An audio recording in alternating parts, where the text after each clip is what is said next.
आप जैसा संग करते हो वैसा रंग लाजमी चढ़ेगा। बुरा संग कभी ना करो। एक शेर आपकी सेवा में अर्ज करते हैं, अगर पास अग्नि के बैठोगे जाकर तो उठोगे एक दिन कपड़े जलाकर। अगर पास अग्नि के बैठोगे जाकर तो उठोगे एक दिन कपड़े जलाकर। अगर पास फूलों के बैठोगे जाकर तो उठोगे कपड़ों में खुशबू बसाकर। आप किसी दिन आग के पास बैठ जाते हो, हवा तेज चलती है, आपका कपड़ा उड़ता है, आग पे लग जाता है, तो आग ने कपड़े को जला देना है। किसी और दिन फूलों के ढेर के पास बैठे हो, हवा तेज चलती है, कपड़ा फूलों के ऊपर लग जाता है, तो फूलों ने आपके कपड़ों में खुशबू भर देनी है। इसी तरह अगर बुराई का संग करोगे तो वो आपकी जिंदगी की खुशियों को तबाह बर्बाद कर देंगी। भले लोगों का भलाई का संग करोगे तो जिंदगी में अच्छाई नेकी पैदा होगी।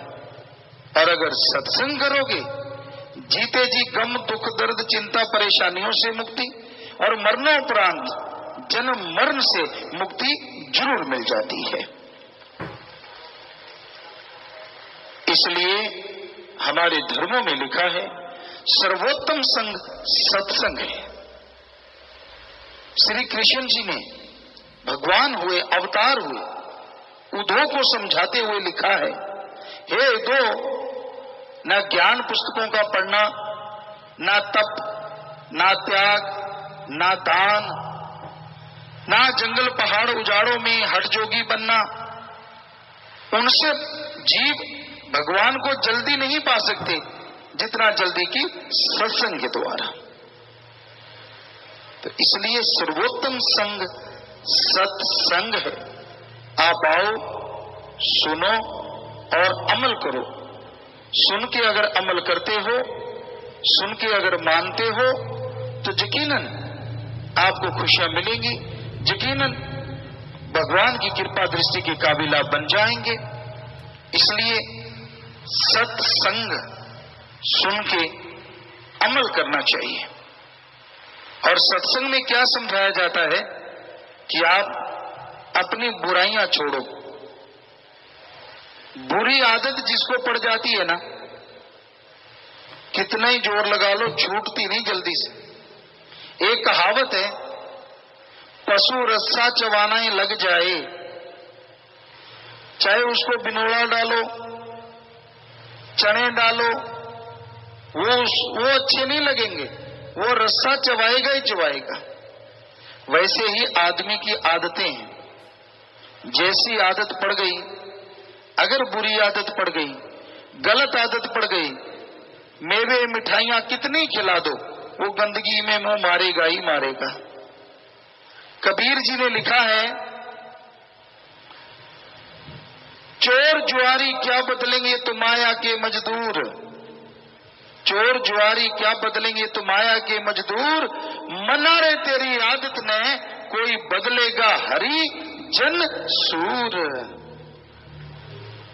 अब सारा दिन लोभ लालच में उसकी जेब काट लूं, उसकी जेब काट लूं, ठगी मारूं, बेईमानी करूं, उसकी डौल ढाके अपनी जमीन बढ़ा लूं, उसका प्लाट छीन के अपनी जगह ज्यादा कर लूं। जो इसमें डूबे हुए हैं वो अपनी आदत खाक बदलेंगे, वो तो नरकों का रास्ता तय कर रहे हैं। कौन बदलेगा मन की आदत को? मना रे तेरी आदत ने कोई बदलेगा हरि। या तो भगवान बदल सकता है, या हरिजन जो उसके भक्त हैं, शूरवीर योद्धा बहादुर भी अपनी आदतों को बदल सकता है। वरना जैसी मानस को आदत पड़ जाए वो आदत छोड़ता नहीं। तो संत आते हैं आदमी के अंदर जो आत्म बल है, जो रूहानी ताकत है, उसको बढ़ाने के लिए कि आपके अंदर भगवान ने घनी ताकत भर रखी है, पर पर वो दबी हुई है, जैसे दूध में घी है, पता ही नहीं।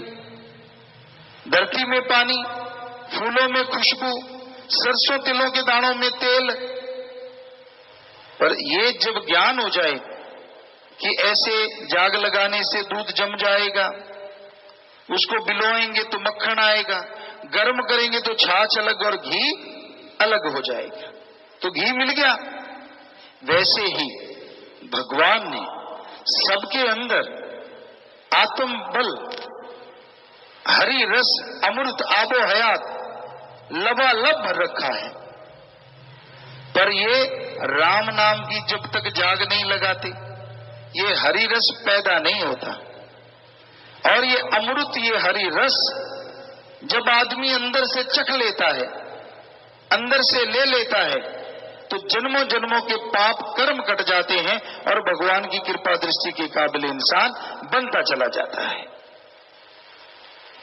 तो सत्संग में आओ, सुनो और अमल करो, तो भाई आपके जो बिगड़े काम हैं वो संवर जाएंगे, जो बुराइयां हैं वो आपकी धीरे धीरे दूर हो जाएंगी।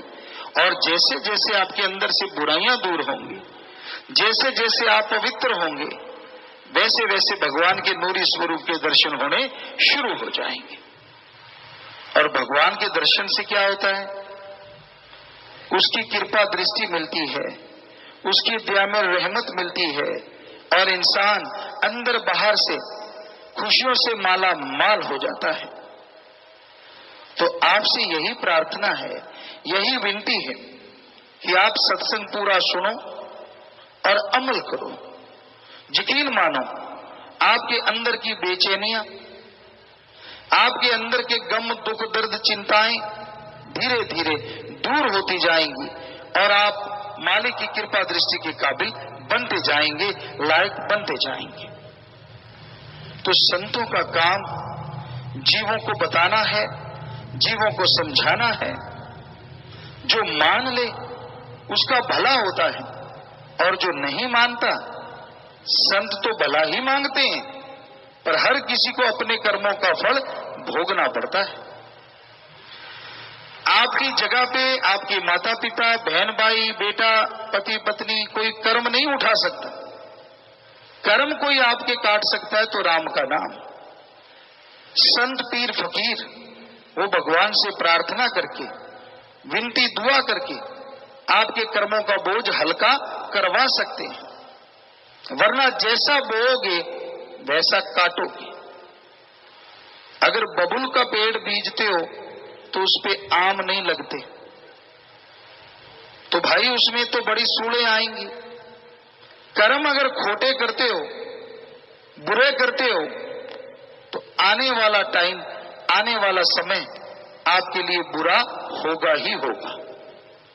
इसलिए बुरे कर्म ना करो। कई आदमी कहते हैं हमने तो बुरा कर्म किया ही नहीं, हमने तो खोटा कर्म किया ही नहीं, फिर भी दुखी हैं, फिर भी परेशान है। उसका कारण है संचित कर्म, जन्मों जन्मों के इकट्ठे हुए पाप कर्म जो इस शरीर को भोगने पड़ते हैं। और इस शरीर में जब वो कर्म भोगने पड़ते हैं तो आपकी की गई मेहनत खाक हो जाती। जो गांव में कहा जाता है, मैं सोने को हाथ डालूं तो राख हो जाता है, वो पाप कर्मों की वजह से है। और संचित पाप कर्म करते हैं भगवान के नाम से। सुमरन करो, मेहनत करो। तो क्या लिखा है हमारे हिंदू धर्म में? हिम्मत करे अगर इंसान तो सहायता करे भगवान। इस्लाम धर्म में हिम्मते मर्दा मददे खुदा, बोली का फर्क कि आप हिम्मत करो, भगवान मालिक आपकी मदद जरूर करेंगे। तो हिम्मत करना, मेहनत करना इंसान को भगवान ने ताकत दी है। तो आप हिम्मत कीजिए, अच्छे कर्म कीजिए, मालिक से मालिक को मांगो, मालिक से मालिक की औलाद का भला मांगो, तो मालिक आपका भला जरूर करेंगे। सत्संग में आते हो तो संतों की बात सुनो, बतियाओ ना, आपस में बातें ना करो, क्योंकि संत जो बात कहने आते हैं वो भगवान के वचन होते हैं, और आदमी सुन के मान ले तो उसके आने वाली जिंदगी के आदर्श की प्राप्ति का बीमा हो जाता है, यानी घनी खुशियां उसको मिलेंगी। बहार छा जाती जिंदगी में, पतझड़ का मौसम कभी आता नहीं। तो संत सत्संग में बुराइयां छुड़ाने आते हैं। सत्संग का मतलब ये नहीं होता कि पहले आपसे पैसा इकट्ठा करें और बाद में सत्संग करें, या सत्संग करने के बाद आपसे पैसा ले लें। वो सत्संग नहीं, वो तो एक बिजनेस है, एक व्यापार है जो दुनिया में बहुत लोग कर रहे हैं। भक्तजनों, भगवान का नाम तो अनमोल है, ईश्वर नाम अमोल है, बिन दाम बिकाए, बिना दाम के मिलता है। संत पीर फकीर ईश्वर का नाम बिना दाम के देते, वही फलता फूलता है। इसलिए भगवान के नाम का जाप करो। भगवान की अगर आप सेवा करना चाहते हो, दान करना चाहते हो, पुण्य करना चाहते हो, कोई रोकता नहीं, करो, पर सही जगह करो। कोई बीमार है उसका इलाज करवा दो, कोई भूखा है उसको खाना दे दो, कोई प्यासा है पानी पिला दो। इस पे जो आपका पैसा लगेगा वो बिल्कुल सच्चा दान है, बदले में खुशी ना मिले, हम आपको गारंटी देते हैं।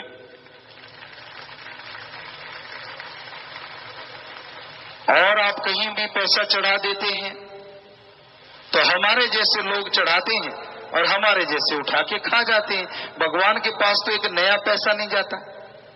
क्या आपने देखा भगवान को पैसा उठाते? नहीं उठाता भगवान, अल्लाह, वाहिगुरु राम। आम आदमी चढ़ाते हैं और कुछ खास आदमी खा जाते हैं। बुरा ना मानना, सच्ची बात तो सच्ची है। हमने सारे वेद पढ़े, हमारे पवित्र वेद, गीता, रामायण, महाभारत, 5वां वेद, सिख धर्म की गुरबाणी, इस्लाम धर्म की कुरान शरीफ, ईसाई धर्म की बाइबल, सभी पवित्र ग्रंथों को पढ़ा और किसी में नहीं लिखा कि भगवान पैसा लेता है। सारे धर्म कहते हैं भगवान तो देता है, इतना देता है कि झोलियां छोटी पड़ जाती हैं और उसकी कृपा दया में रहमत मूसलाधार बरसती रहती है। पर हैरानी है, आज आदमी भगवान को पैसे से खुश करना चाहता है। हमें किसने बनाया? भगवान ने। और पैसा किसने बनाया? आदमी ने। और आदमी को भगवान ने बनाया। तो जो भगवान आदमी को बना सकता है, क्या वो आदमी के बनाए कागज के टुकड़े रुपए को नहीं बना सकता? सोचने वाली बात। वो तो सब कुछ बना सकता है। तो भाई हकीकत यही है, सच यही है कि भगवान देता है, लेता नहीं है। वो दाता है, मंगता नहीं है। उससे मांगने का तरीका आना चाहिए, सच्ची भावना से, तड़प के, रो के, वैराग्य से। भगवान से भगवान को मांगो, भगवान से अच्छे कर्म के लिए ताकत मांगो, तो यकीनन वो आपको ताकत देगा, यकीनन वो आपको शक्ति देगा, और उसके सहारे ही आप भगवान की कृपा दृष्टि के काबिल बनेंगे और दया में रहमत से माला माल हो जाएंगे। तो संत समझाने आते हैं, संत सत्संग लगाते हैं ताकि समाज की बुराइयां दूर हों। सत्संग लगा के समझाते हैं ताकि इंसान गम, दुख, दर्द, चिंताओं से मुक्ति हासिल कर ले।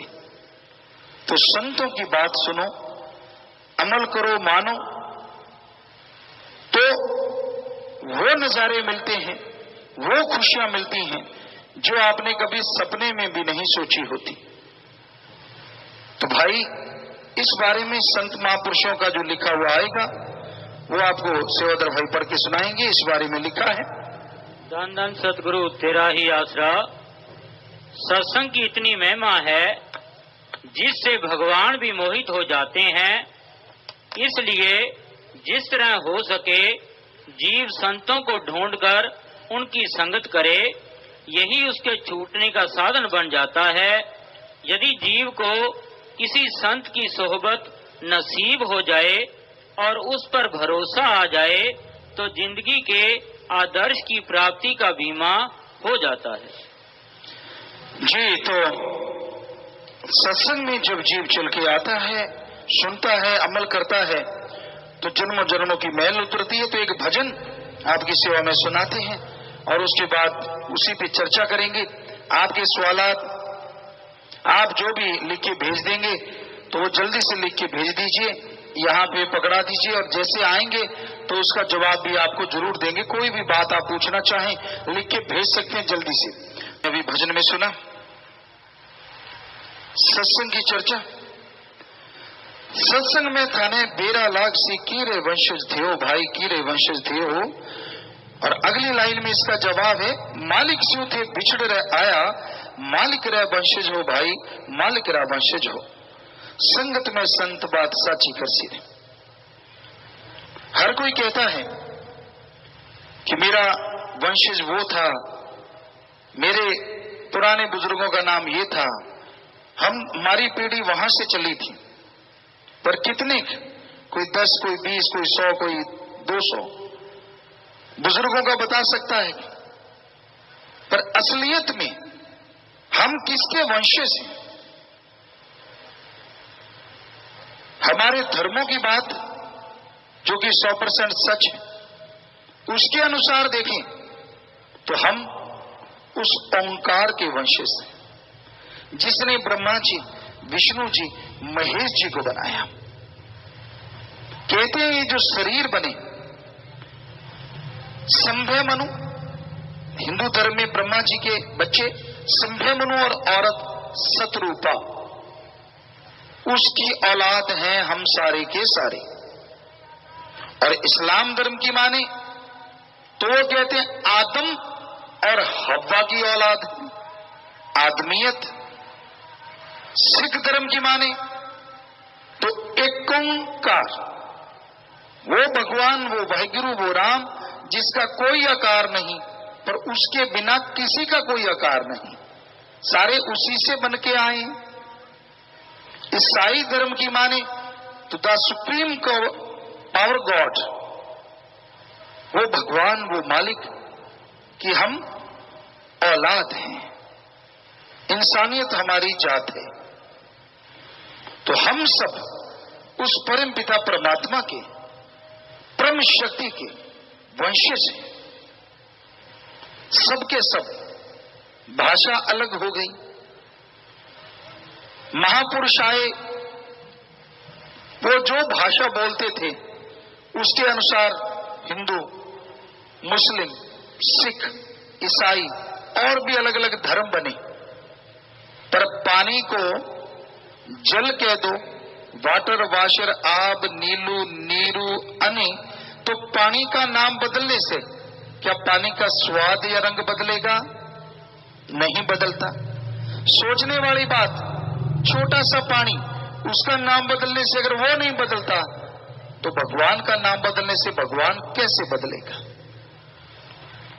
हमारी भाषा बदल जाने से हमारी जात कैसे बदल जाएगी? अगर आपको यकीन नहीं आता तो आपको एक उदाहरण देते हैं। हिंदू, मुस्लिम, सिख, ईसाई, बौद्धिस्ट, जैनिज, जितने भी पारसी, जो भी धर्म है, सबके एक जैसे रंग वाले बच्चे ले लो, जन्म लेते ही सबको एक जगह लिटा दो, क्या कोई बुद्धिजीवी बता देगा कि कौन सा बच्चा किस धर्म का है? नहीं बता सकता। ऐसा तो है नहीं किसी के ताज लगाओ, किसी के पंख लगा हो, किसी के पूंछ लगी हो तो पता चल जाए ये पूंछ वाले वो हैं, ताज वाले वो हैं। ऐसा तो है नहीं। हम सब तो एक ही, मानस की जात सब है, एक को पहचानो। हमारी जात मानस है, सबको एक ही समझो, यही कहते हैं धर्म। लेकिन आदमी धर्म के नाम पे, जात के नाम पे, मजहब के नाम पे अपनों को ही मार रहा है, अपनों को ही काट रहा है। एक रोता है हमारे 10 मर गए, दूसरा खुश है हमारे 5 ही मरे। ऐसा हमें मिला महाराष्ट्र में 90s में। हम सत्संग करने गए, शायद ये 96 से सत्संग करते करते आगे गए, तो ऐसे रोते हुए मिले। हमने कहा बड़ा दर्द होता है हमें, आप अपने 10 के लिए रो रहे हो, आप 5 के लिए रो रहे हो।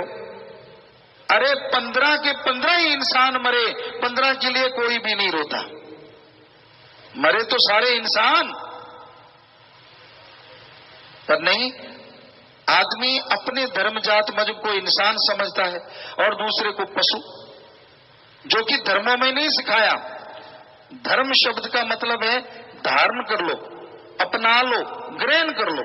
आदमी को आदमी से जोड़ो और आदमी को ओम हरि अल्लाह राम से जोड़ो, भगवान से जोड़ो। धर्म तो ये सिखाते हैं, पर कोई सुनता नहीं, सुनता है तो मानता नहीं, अपनी मन मर्जी करते हैं और मन मर्जी दुखों का कारण है। तो भाई हम उस मालिक से बन के आए, सबके अंदर एक जैसा खून है, अंदर चर्बी, ऊपर लपेटा चमड़ा, हड्डियों का ढांचा। ये तो है नहीं किसी के घी दूध बहता हो और किसी के पानी रगों में बहता हो। जब बीमार पड़ता है कोई धर्म जात नहीं देखते, जिसका खून जिसको मैच करता है लगा देते हैं और आदमी की जान बच जाती। क्या पशु का खून लगता है आदमी के? अभी तक तो नहीं लगा।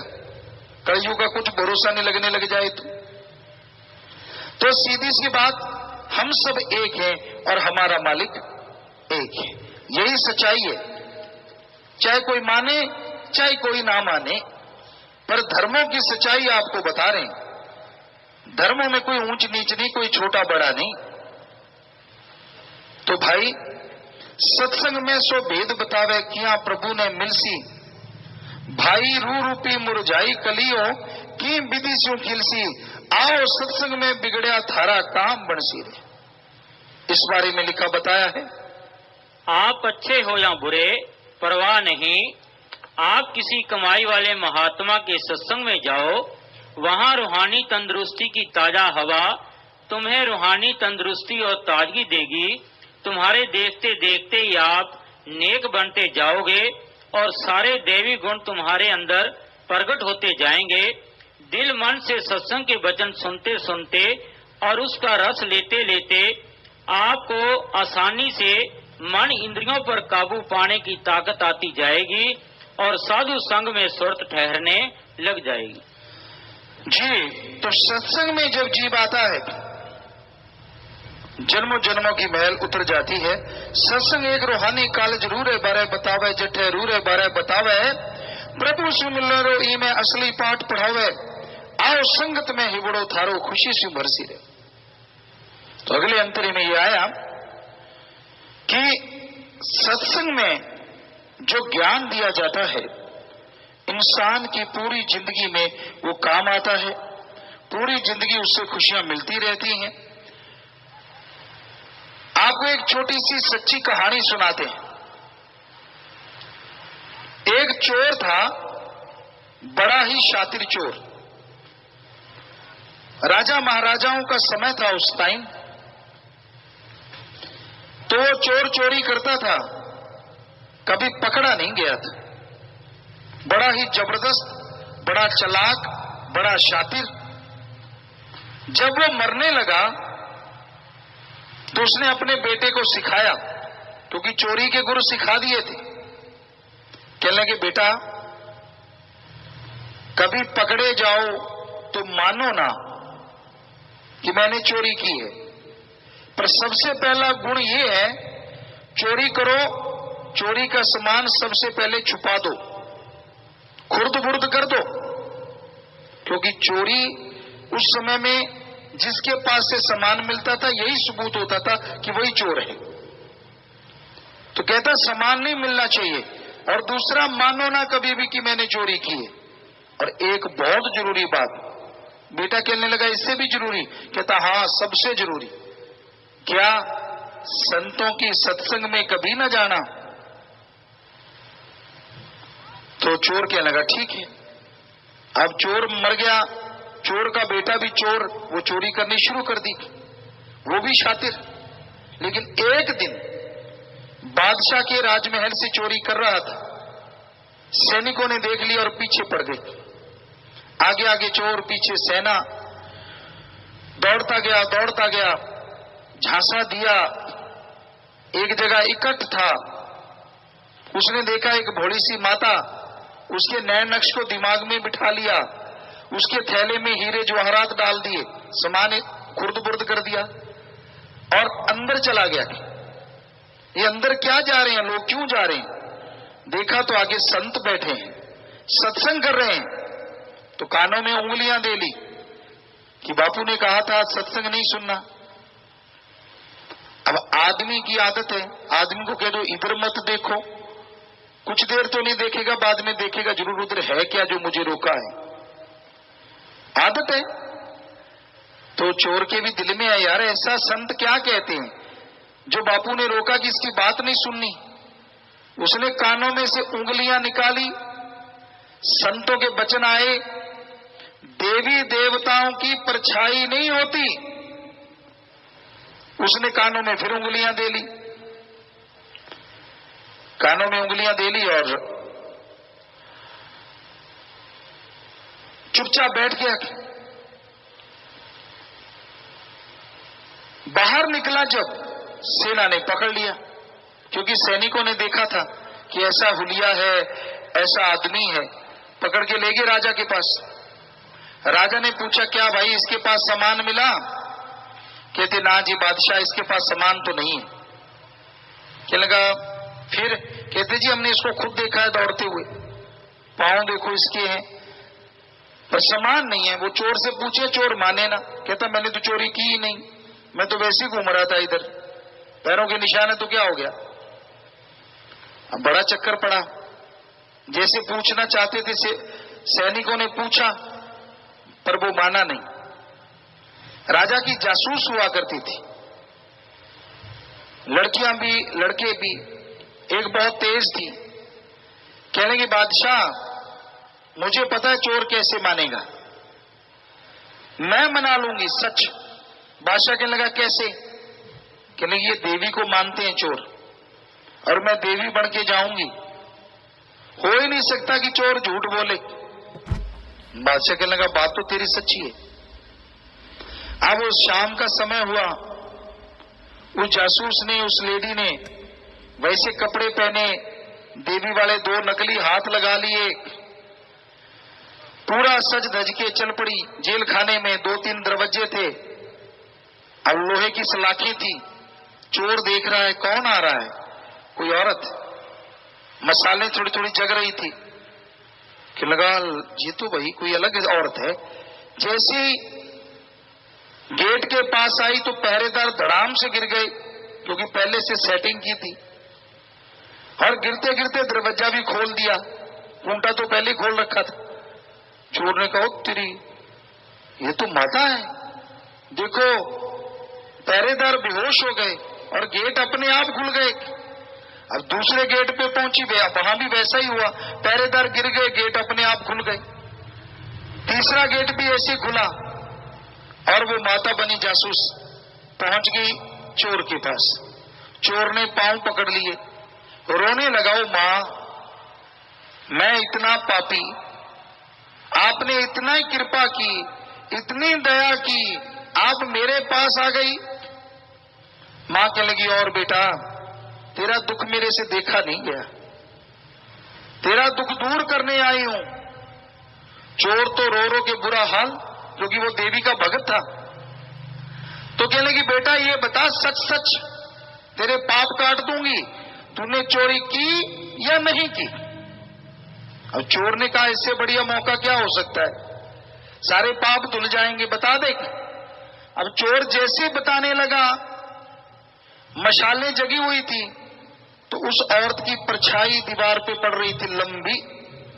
ओ, संतों की बात याद आ गई, देवी देवताओं के परछाई नहीं होती। तो अब चोर भी पाखंडी था पूरा, और ज्यादा रोने लगा, कूकने लगा जोर जोर से, हे मां बचा ले, मुझे बचा ले, मैं तेरे आगे झूठ कैसे बोलूंगा, मैंने चोरी जब की ही नहीं, मुझे तो धक्के से पकड़ लाए। बदल गया मिनटों में।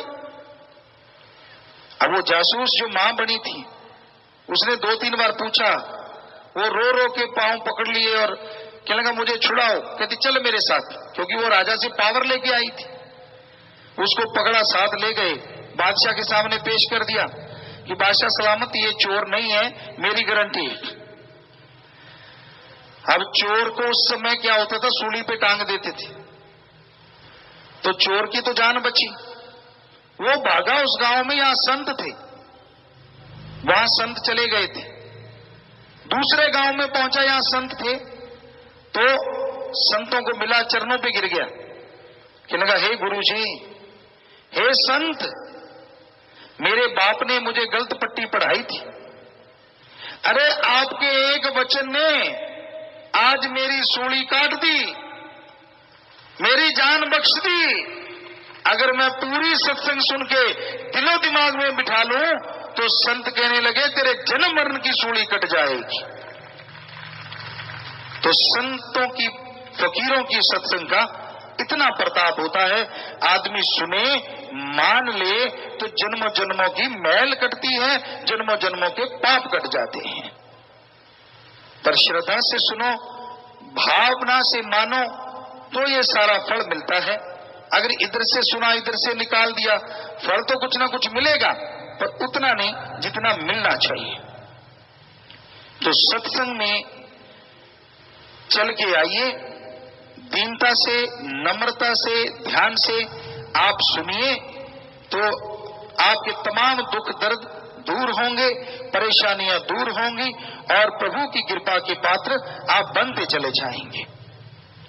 तो संत सत्संग में ईश्वर की चर्चा करते हैं, संत सत्संग में मालिक का नाम बताते हैं, और सत्संग में ये सिखाते हैं कि आप अपने अंदर की बुराइयां कैसे साफ कर सकते हो, आप अपने अंदर की भावना कैसे शुद्ध कर सकते हो। जो मानते हैं, जो सुनते हैं, उनके ऊपर भगवान की कृपा होती है और जन्मों जन्मों के पाप कर्म धुल जाया करते हैं।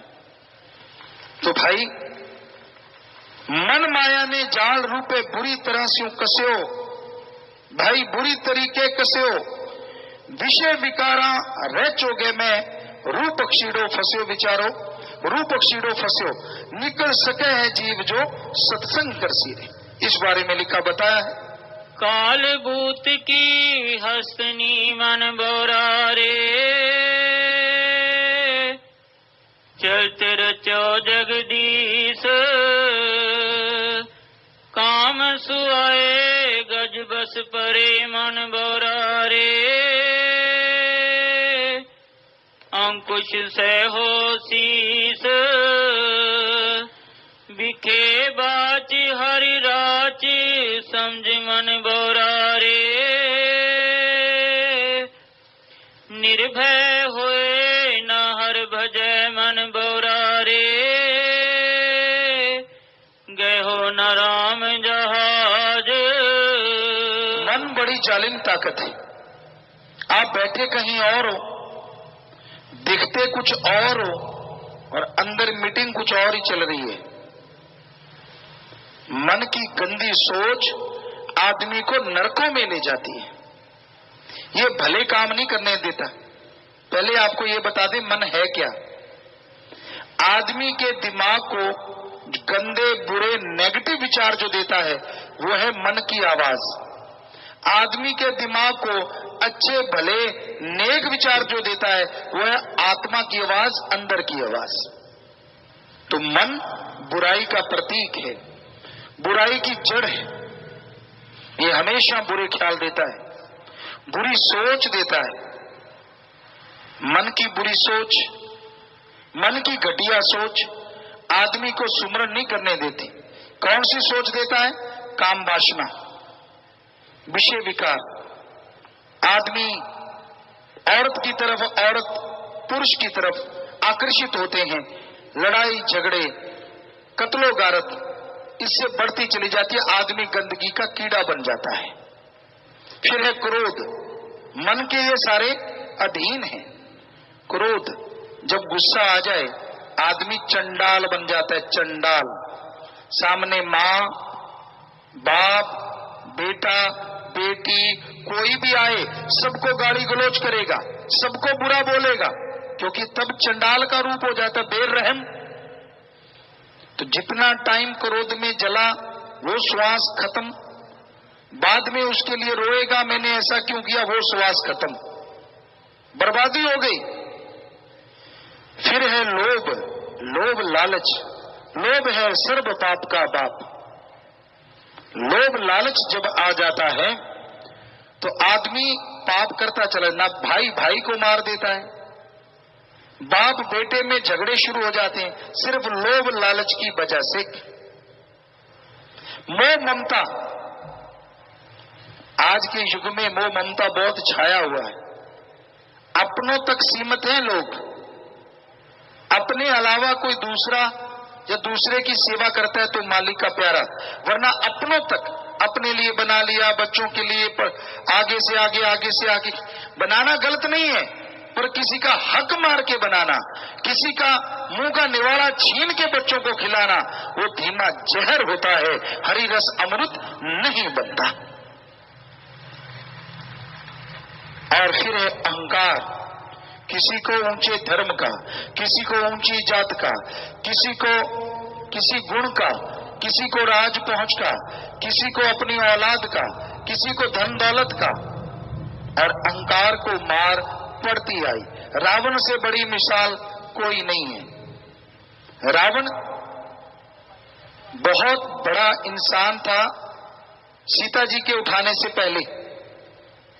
हालांकि वो राक्षस था, बहुत बुरे कर्म भी करता था, लेकिन उसके अच्छे कामों की तरफ अगर ध्यान दें तो वो सूरज की रोशनी से खाना बना लेता था, चंद्रमा की रोशनी से खाना बना लेता था, जब चाहता था जहां चाहता था बरसात करवा देता था, एटम परमाणु बम कंधे पे टांग के रखता था, चारों वेदों को उसने तुकबंदी की थी, चारों वेदों का टीकाकार पंडित कहलाता था, सफल राजनीतिज्ञ था, लेकिन अहंकार किया, सफल कुलान गया था। जो पढ़े लिखे सज्जन बैठे उनको बताएं, रावण के 3 या 5 ही बेटे थे, बाकी सब कुलान से बनाए थे, 1 लाख। सफल कुलान गया था क्योंकि उसके बेटों के आगे बेटे थे, तो सफल कुलान गया था। पर उसने सीता जी को उठाया तो 1 लख पूत 1.25 लाख नाती, तेरा वनगर दिया न बाती। तो अहंकार आप किस बात का करते हैं? उसके पास तो सोने का महल था, गोल्ड का, उसके नौकर भी सोने के महलों में रहते थे, सोने चांदी के बर्तन थे। सोचिए कितना धनवान होगा वो। उसका जहाज जो उड़ता था गोल्ड और हीरे मोतियों का बना था। तो कहने का मतलब आपके पास उससे ज्यादा क्या है जो आप अहंकार कर रहे हो? अगर नहीं तो अहंकार मत करो। चाखा चाहे प्रेम रस, राखा चाहे मान, एक म्यान में 2 खड़ग, देखा सुना न कान। भगवान के प्यार को पाना चाहते हो और अहंकार भी रखना चाहते हो, घमंड, दोनों चीजें इकट्ठी नहीं रहती। जैसे एक म्यान में 2 तलवार नहीं रहती, उसी तरह एक शरीर में भगवान का प्यार और अहंकार इकट्ठे नहीं रह सकते। इसलिए दीनता धारण करो, नम्रता धारण करो, ताकि भगवान की कृपा पात्र आप बन सको, अपने अहंकार को त्यागो। तो आगे भजन में आया जी, 5 चोरटा लूटे सवासा, थाने खबर ना काई, भाई थाने खबर ना काई, आंसू थाने बचा ना पावे, कुटुंब कबीलो भाई, थारो कुटुंब कबीलो भाई, राम नाम रे खंजर सिवा चोर मरसी रे। काम वासना, क्रोध, लोभ, मोह, अहंकार, मन माया, ये आपके कुटुंब कबीले के डरावे से डरेंगे नहीं, ये तो राम नाम से ही रुक सकती हैं। इस बारे में लिखा है, इस ग्रह में कोई जागत रहे, साबत वस्तु अपनी लह, सगल सहेली अपने रसमाती,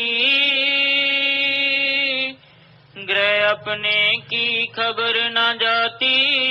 इस ग्रह में यानी इस शरीर में आप जागो। आदमी कहते हैं मैं तो जागता हूं, रात को ही सोता हूं, पर भगवान की तरफ से तो आप दिन को भी सोए और रात को भी सोए रहते हो, काम धंधे में खोए रहते हो। 5 इंद्रियां हैं, स्पर्श है, जीवा का स्वाद है, सूंघने की शक्ति है। तो ये सारी की सारी इंद्रियां, ये तो आपका साथ देना था शरीर का, ये तो उल्टा बैरी बनी बैठी हैं।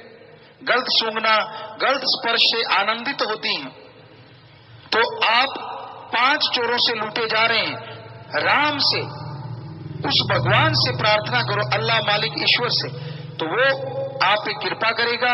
आप भक्ति करेंगे तो ये 5 का बंधन ढीला होगा, भगवान के दर्शन कण कण में होंगे और जीवन में सुख होगा, दुख दर्द परेशानियां सब चली जाएंगी। इंसान जब तक परमात्मा के नाम से जुड़ता नहीं, उसे नहीं पता चलता कि कोई सुप्रीम पावर सारी दुनिया को बनाने वाली है, और वो सुप्रीम पावर जिसे ओम हरि अल्लाह वाहिगुरु गॉड खुदा रब अरबों नामों से बुलाया जाता है, वो एक है और वो अजन्मा है, फिर भी सबके अंदर मौजूद है। सबसे बड़ी बात इंसान के दिलो दिमाग में यह आती है कि जब वो एक है फिर वो सबके अंदर कैसे है। हर आदमी इच्छा रखता है, जिज्ञासा रखता है। कोई आदमी अपने फील्ड में रिसर्च करता है, उसके टॉप तक पहुंच जाता है, लेकिन फिर उसे पता चलता है कि एक टॉप और भी आगे है। यानी कोई अपने आप को परिपूर्ण मानता ही नहीं। जो सही जिज्ञासु होते हैं वो रिसर्च करते रहते हैं और आगे बढ़ते हैं, और रिसर्च करते हैं और आगे बढ़ते हैं, तो उनको लगता नहीं कि उनकी रिसर्च मुकम्मल हो गई, और यूं वो नई नई चीजों का आविष्कार करते चले जाते हैं। लेकिन जो संतुष्ट होकर बैठ जाते हैं उन्हें कुछ हासिल नहीं होता। संतुष्ट होकर बैठने से मतलब यहां ये है कि जो आलस कर जाते हैं। इंसान को यह भी जानना जरूरी है कि अगर वो सुप्रीम पावर एक है तो फिर सबके अंदर मौजूद कैसे है, ये भी तो जानना जरूरी है। आप किसी भी क्षेत्र में रिसर्च करते हैं, उसके लिए मेथड है।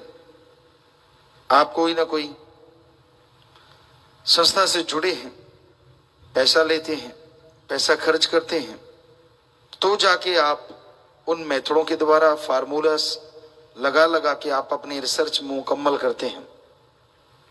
तो भगवान को पाने का भी एक फार्मूला है, जिसे गुरु मंत्र, मेथड ऑफ मेडिटेशन, कलमा नाम कहा जाता है।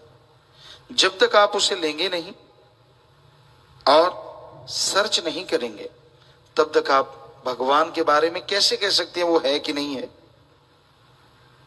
क्या आज से कुछ 100 साल पहले ये कहा जा सकता था कि लाइट है? चलो ज्यादा दूर नहीं, कुछ साल पहले क्या आप जानते थे कि मोबाइल भी आएगा? कोई नहीं जानता था। अगर तब कह देते तो कोई यकीन ही नहीं करता। लेकिन आज चलते हुए राहगीर के पास दिहाड़ी मजदूरी करने वाले की जेब में और कुछ हो ना हो मोबाइल जरूर नजर आता है। तो कहने का मतलब आप पहले तो नहीं ना कर सकते, पहले कुछ भी नहीं कह सकते। रिसर्च करते हो, जब रिजल्ट आता है तब मानते हो, तो फिर भगवान को आप कैसे कह सकते हो वो नहीं है? पहले रिसर्च करो, गुरु मंत्र हम देंगे, भक्ति आप करो, उस पे सर्च करो, उसका जाप करो। जैसे आप जीवन सारा लगा देते हैं। बहुत सारे साइंटिस्ट किसी ने बिजली इजाद की, किसी ने जहाज बनाया, किसी ने रेडियो बनाया, टीवी बनाया, किसी ने कुछ। कईयों ने तो सारी जिंदगी में 2-4 रिसर्च करके 2-4 चीजें इजाद की, तो सारी जिंदगी लगाई।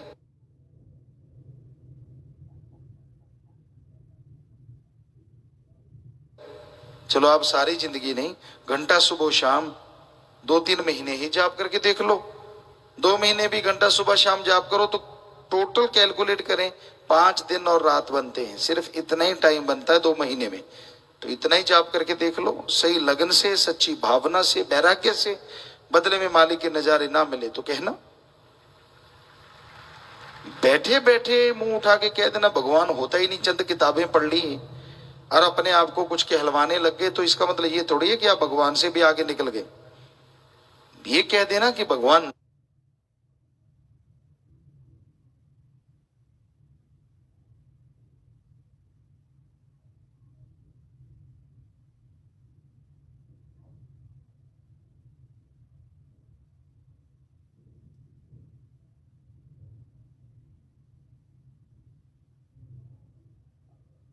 नहीं है, बड़ा आसान है, लेकिन उसको जुठलाना अति मुश्किल है और कोई जुठला सकता ही नहीं, कोई नहीं जुठला सकता उसको। वो था, है और हमेशा रहेगा। और यहां तक हमारी बात है, हम तो भाई आपके खाकसार चौकीदार सेवादार हैं, हमेशा सेवा के लिए तैयार हैं। वो भगवान, वो अल्लाह, वो वाहिगुरु, वो राम आप सबके अंदर बैठा हमें मौजूद नजर आ रहा है। तो अगर आपको हमारे में से नजर आता है तो कोई बड़ी बात नहीं, क्योंकि वो तो कण कण में, जर्रे जर्रे में मौजूद है। उससे खाली तो कोई जगह है ही नहीं, हमें आप सब में नजर आ रहा है। तो कहने का मतलब वो तो हर जगह है। ओम हरि अल्लाह वाहिगुरु गॉड खुदा रब, कोई जगह खाली नहीं है। लोगों ने परमाणु, अणु, उससे भी छोटे कण ढूंढ लिए, उससे भी छोटे ढूंढ लेंगे, उससे छोटे में भी भगवान है। और बात छोड़िए, हर जगह है वो, कण कण में, जर्रे जर्रे में, हर जगह मालिक है। तो उसके नजारे लेना चाहो, उसे जर्रे जर्रे में देखना चाहो, भावना होनी चाहिए। किसी के अच्छे संस्कार होते हैं जन्मों जन्मों के, तो मालिक उन्हें पता नहीं कहां जाके किस रूप में दर्शन दे देते हैं, उसके कर्म बना देते हैं, उसे खुशियां बख्श देते हैं। पर आदमी का दामन अगर भर गया, झोली अगर भर गई, तो वो फटने ना पाए। बचनों में गलती ना करो, क्योंकि झोली में हीरे जवाहरात हैं। छोटा सा छेद हो जाए और आप चलते जाओ, सारे 1 बाय 1 एक एक करके गिरते जाएंगे।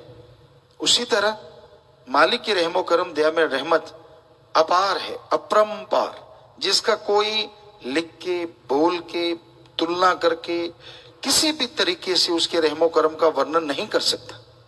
पर अगर आप वचनों में गलतियां करते हैं तो आपका दामन फट जाता है और तमाम दया में रहमतें चली जाती हैं। इसलिए वचनों में गलतियां ना करें, बुरे कर्म ना करें, बुरी सोच को रोको। अपने आप नहीं तो सुमरन के द्वारा, भक्ति इबादत के द्वारा। सुमरन से रुकेगी बुरी सोच। अल्लाह वाहिगुरु किसी के रिमोट के सहारे नहीं चलता, उसके सहारे सारी दुनिया चलती है। ये भी हमेशा याद रखो। वो कृपा करता है, दया करता है, किसी के कहने से नहीं, उसकी दया में रहमत तो मूसलाधार बरस रही है। ये आप हैं, जैसे फ्रीक्वेंसी है, टेलीविजन, रेडियो सेट, वो हमेशा चलती रहती है फ्रीक्वेंसी। ये आप हैं, कभी रेडियो ऑन कर लेते तो कभी बंद कर लेते हैं। इसी तरह अल्लाह वाहिगुरु राम की दया में रहमत तो हमेशा मूसलाधारी बरस रही है। ये आप हैं जो अपने आपको कभी मन के हवाले कर देते हैं, कभी काल के हवाले कर देते हैं, और जब भी आत्मिक विचार अच्छे आते हैं तो दया में रहमत बरसती नजर आ जाती है। यानी तब आपका रेडियो ऑन हो जाता है, और जब आप मन माया या काल के गुलाम बन जाते हैं तब आपका रेडियो सेट ऑफ हो जाता है। तब राम नाम की बात अच्छी नहीं लगती। कोई भी समझा ले माई का लाल, जब मन हावी हो जाए ना, ऐसे थोड़ी ना वशिष्ठ जी ने श्री राम जी जो अवतार थे उनको बोला था कि सारे हिमालय पर्वत को कोई उठा ले ये मैं मान लूंगा, सारे समुद्रों का पानी पी ले ये भी मान लूंगा, लेकिन मन को कोई जीत ले ये मैं नहीं मानूंगा। को मानू नहीं, अड़ गया तो अड़ गया। चाहे सारी जिंदगी गंदगी में रहना पड़े, चाहे सारी जिंदगी गंदगी चुन चुन के खानी पड़े, लेकिन जब मन अड़ जाता है तो अड़ जाता है। बिगड़ा मन गुर का न पीर का। फिर माँ बाप, बहन भाई, बेटा बेटी, पति पत्नी, टीचर मास्टर, समाज तो क्या, गुरु पीर जिनको वो मालिक मानता है, जब बिगड़ने पे आ जाए उसकी भी नहीं सुनता। हाँ, वो अलग बात है, जब चोट पे चोट पड़ती है फिर बिलबिलाता है, फिर तड़फता है। तो भाई अपने मन का सामना करो, सुमरन करो, भक्ति इबादत करो, ताकि मन काबू में रहे। आप ओम हरि अल्लाह राम से जुड़े रहें। दिमाग को गलत गंदे नेगेटिव थॉट्स देता वो मन, और दिमाग को पॉजिटिव विचार देता वो आत्मा है। ये भी एक रिसर्च का बड़ा जबरदस्त विषय है, क्या भगवान है, कैसे मिला जाता है। रूहानियत इसी का एक किताब है, इसी से जोड़ने वाले एक लिंक, एक चैन है जो आपको मालिक से जोड़ देती है, आत्मा को परमात्मा से। तो आप सुमरन करें, भक्ति करें तो मालिक के नजारे ले सकते हैं।